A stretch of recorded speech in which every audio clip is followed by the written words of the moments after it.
Shabbat Shalom, everyone. All right, my voice is a little dead, so I'm going to use a microphone because my voice is a little gone from the holidays. Over Yom Kippur,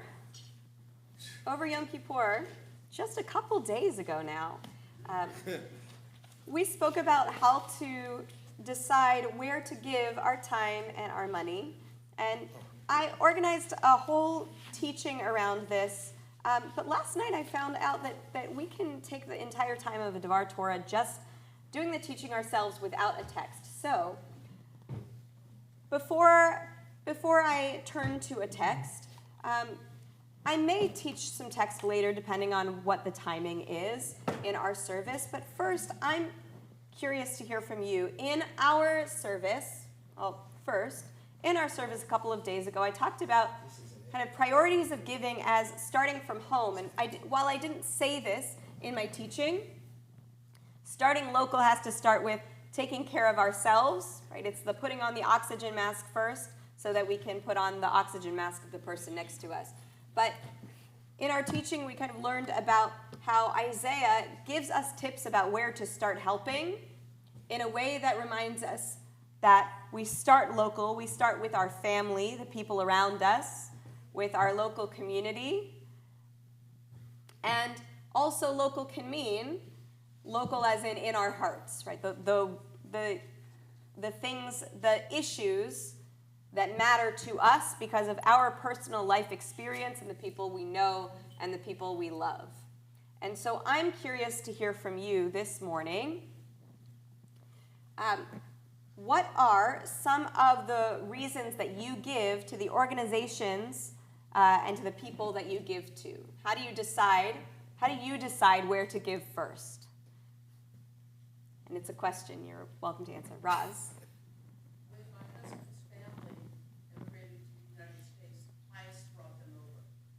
So I feel compelled still to donate to Highest. That's one of the places.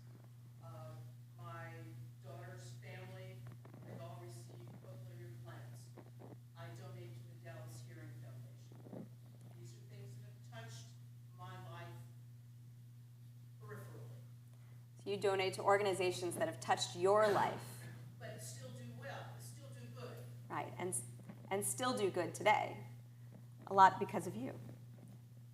Probably about 50 years ago, Federation, I lived in Bridgeport, Connecticut, and Federation had a trip to Israel for what they called young leaders. Now, at that point, I was young. So I went to Israel, and the Federation trip took you, if you will, behind the scenes. We went to a SEAL base and ate in the mess hall with like the captain or whatever they called him. We went to Hadassah Hospital. So they showed us where the money went, basically. And I grew up in a Jewish home that I had no idea what the Federation was. My parents never contributed. But ever since I came back from that trip, I've always contributed to the Federation. You contributed to an organization with transparency. You know that there's transparency. You know where the funds go to.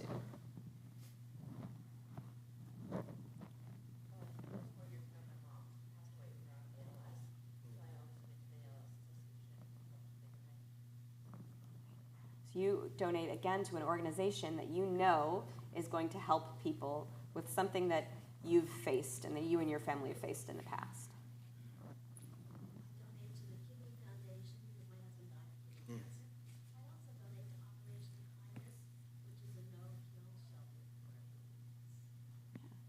So again, there's that family connection and also the values connection. I'm so glad you mentioned Operation Kindness. One of the organizations that's dear to me is the animal shelter in Jerusalem. One of the animal shelters in Jerusalem.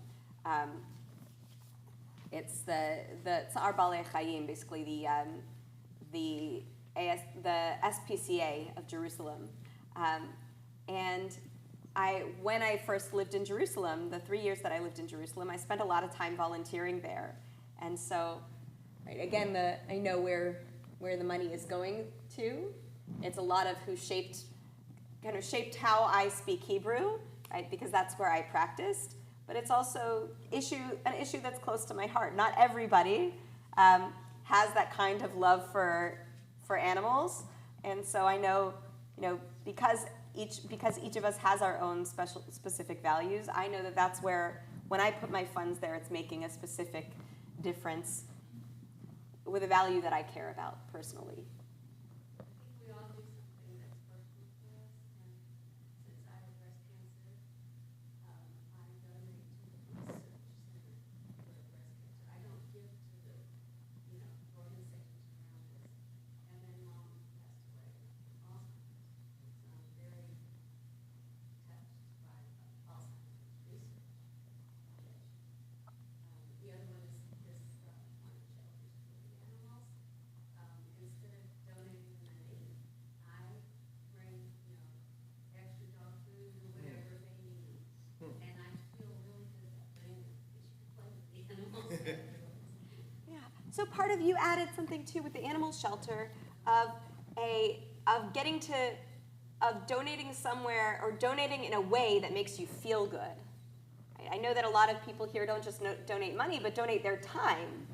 And you keep donating your time because you enjoy the people that you're spending time with when you're there. Right? You enjoy playing with the puppies at the animal shelter. It makes you feel good meeting the people that you're helping. Right? And I apologize for the people who are watching online. I want to mention some of these organizations that we've mentioned, and please help me out here. I know that we talked about donating to help ALS. We talked about breast cancer research, Operation Kindness, Alzheimer's Foundation. What are some other organizations that we mentioned here already? The Kidney Foundation, the Hearing Foundation, Jewish Federation, right? Just for the sake of the people who are online. Earl? Let's look at the joint distribution committee too. They proved themselves able to do things that others couldn't and wouldn't do. And what comes to my mind is during World War II, they managed to get food into Shanghai for Jews who were trapped there during the Japanese occupation. Despite the occupation, they got the job done. Yeah, the Joint Distribution Committee has been able to do things that other organizations haven't. Jeremy? Harriet? Jewish Family Service, because of all the different services for the food pantry, for the rescue complex, Holocaust program, working with older adults, and everybody over the years that kind of funnel gotten more and more limited in terms of what I do with mostly Jewish organizations. And my strength to push these around, and several of our rooms and have a container of coins nearby, so I drop them in, use them a couple times a day. Everything is empty, I take that out and put it aside, count it, and put it aside, bring that to the Jewish Family Services, and you mentioned a way that you help, right? You set aside the coins that you're using during the day. So for the people who are currently raising their hands, I'll answer those, and then we'll continue. But Jeremy? I don't have a monetary donation per se. It's not an organization. It's to fellow Jews and family there. It's helping them discover their family's history through genealogy and make connections there. Yeah. On occasion, someone discovers they're Jewish, but they didn't realize that before. Right, It's been helpful in their lives. right, helping people to figure out what their family's history is, absolutely. And then we'll hear from Debbie and Marilyn, and then we'll keep going. Oh, and then Noah.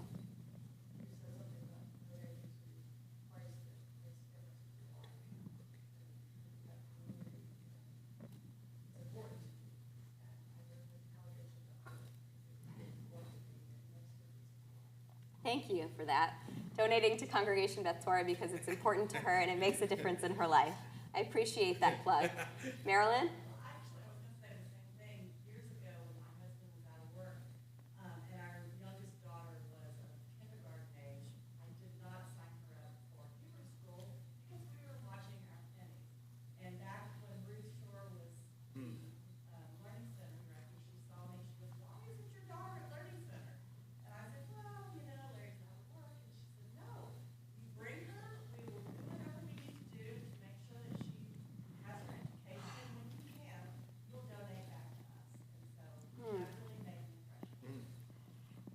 that personal experience of somewhere that's given to you in the past that you're able to give back. And then Willow.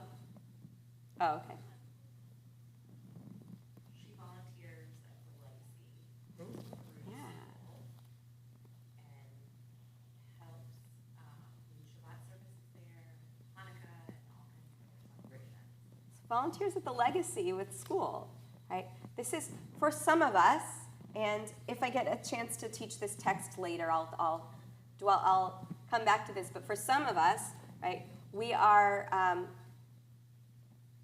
kind of not dragged into as in we don't want to, but we're kind of pushed into volunteering somewhere because we're already, in this group. Let's say the office goes to the food bank, or men's club goes and builds ramps, right? We're already in this organization and might as well go along, right? And then we find out that when we get there, it's a really fulfilling, wonderful experience, right? So sometimes we get to our helping experience, we get to our volunteerism or a donation through a completely different avenue, right? Through the networks that we're a part of as well.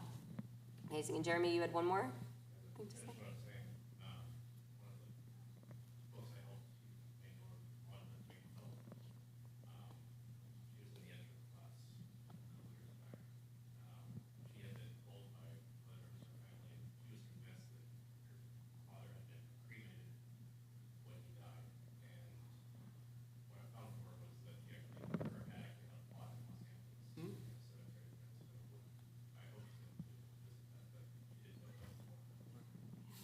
So when you help with those, right, when you helped them with their genealogy or with their past, you dug up stuff, that information that really made a difference in their lives.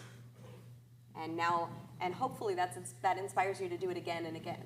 Right? This work that inspires you to do it again and again.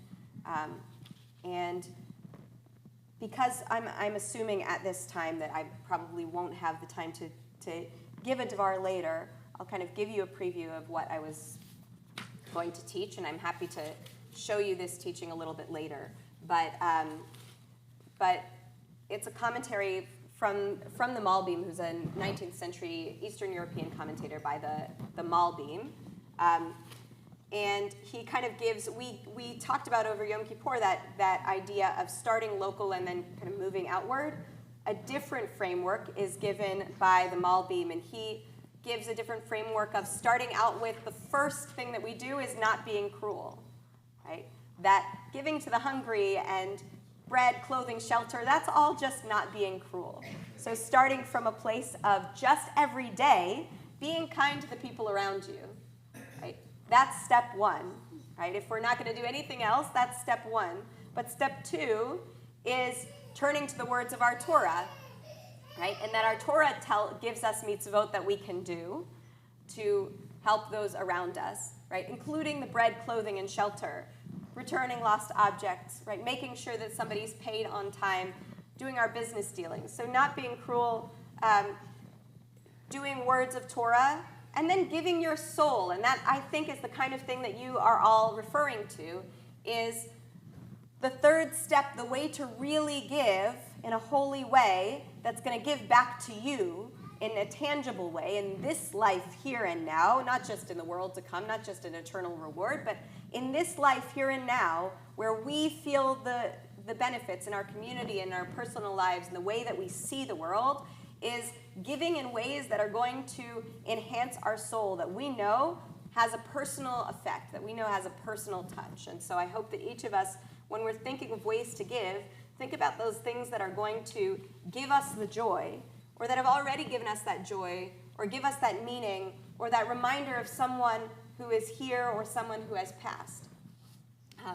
And so in this new year, I hope we each find different ways to give that enlighten our souls, that enlighten the souls of those we're giving to, and that as Malbim teaches, based on Isaiah, will make it. I'll quote him just because I think it's beautiful. He quotes Isaiah's call that God will guide you always, slaking your thirst in parched places and giving strength to your bones. He says, The Torah says, it said previously, then you will call and God will answer, but now it says God will guide you, because you will not need to call God at all, as God will guide you always. God will be there with you because you've had this experience and you have this knowledge and you have this spirit. God will guide you always without a moment's pause. So may God guide us always through the experience we gain in helping those around us without a moment's pause. Just to let you know, I'm going to be disappearing in 15 minutes for junior congregation. We have junior congregation and Tot Shabbat today. Junior congregation will be led by Mallory Joy. So if you've got juniors, come on, join us. Okay, this morning we're starting on page 1180.